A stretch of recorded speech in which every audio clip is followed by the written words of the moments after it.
வணக்கம் மக்களே! சிவபெருமானால உருவாக்கப்பட்ட ஒரு 1000 ஆண்டு பழமையான கலையானது இப்ப அழிவோட விளிம்புல இருக்குன்னு சொன்னா நம்ப முடியுதா? ஆமாங்க. சிவபெருமான் தன்னுடைய திருமணத்திற்கு விஸ்வகர்மா கிட்ட எனக்கு தூய வெள்ளை நிறத்துல இருக்கக்கூடிய மாலையும், மகுடமும் வேணும்னு கேட்க, விஸ்வகர்மா அப்படி ஒரு பொருள தேடி உலகமெங்கும் அலைஞ்சிருக்கிறாரு. அலைஞ்ச பிறகுமே அவருக்கு எதுவுமே கிடைக்கல அப்படி ஒரு பொருள். உடனே சிவபெருமான்ட்ட போய் முறையிட, சிவபெருமான் தன்னுடைய ஒரு முடிய பிடுங்கி பூமியில உள்ள ஒரு குளத்துல போட்டிருக்கிறாரு. அந்த குளத்துல இருந்து ஒரு விதமான களை செடி முளைச்சிருக்குது.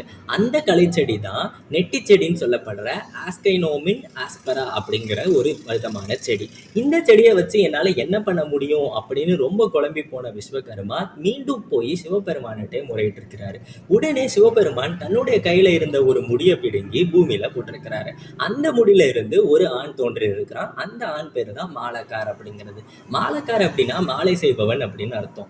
இந்த மாலக்கார் தான் என்ன பண்ணியிருக்காரு அப்படின்னா, அந்த செடியை எடுத்து அந்த செடியில இருக்கக்கூடிய மேற்புற தோலை மட்டும் உரிச்சிட்டு உள்ள இருக்கக்கூடிய பித்த வச்சு ரொம்ப அழகான தூய வெண்மை நிறத்துல இருக்கக்கூடிய ஒரு விதமான மாலையையும் மகுடமும் செஞ்சிருக்கிறாரு. இப்படி ஆரம்பிக்கப்பட்ட கலை தான் இந்த நெட்டி வேலைப்பாடுகள். இந்த நெட்டி வேலைப்பாடுகள் தஞ்சாவூர்ல மிகவும் பிரசித்தி பெற்ற ஒன்றா இருக்குது. அந்த காலத்துல சோழர்கள் தன்னுடைய ராயல்ட்டியை சிம்பலைஸ் பண்ற விதமா இந்த நெட்டி வேலைப்பாடுகளை செஞ்சும் பாதுகாத்து வந்திருக்கிறாங்க. நீங்களும் உங்களுடைய ஃப்ரெண்ட்ஸ் அண்ட் ஃபேமிலிஸ்க்கு ராயல்ட்டியை சிம்பலைஸ் பண்ணணும் அப்படின்னு நினைச்சீங்க அப்படின்னா இந்த நெட்டி வேலைப்பாடுகள் கொண்ட மதுரை மீனாட்சி அம்மன் டெம்பிள், திருச்சி மலைக்கோட்டை, இப்போ தஞ்சாவூர் பெரிய கோயில் இந்த மாதிரி மட்டும் இல்லாமல் ஹிந்து மித்தாலஜியில் இருக்கக்கூடிய பல காட்ஸையும் இவங்க செஞ்சுட்டு வராங்க.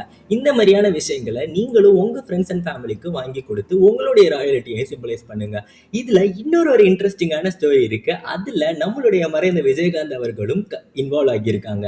சரி, அந்த கதையை தெரிஞ்சுக்கணும் அப்படின்னா நெட்டி ஸ்டோரி அப்படின்னு சொல்லி கமெண்ட் பண்ணுங்க.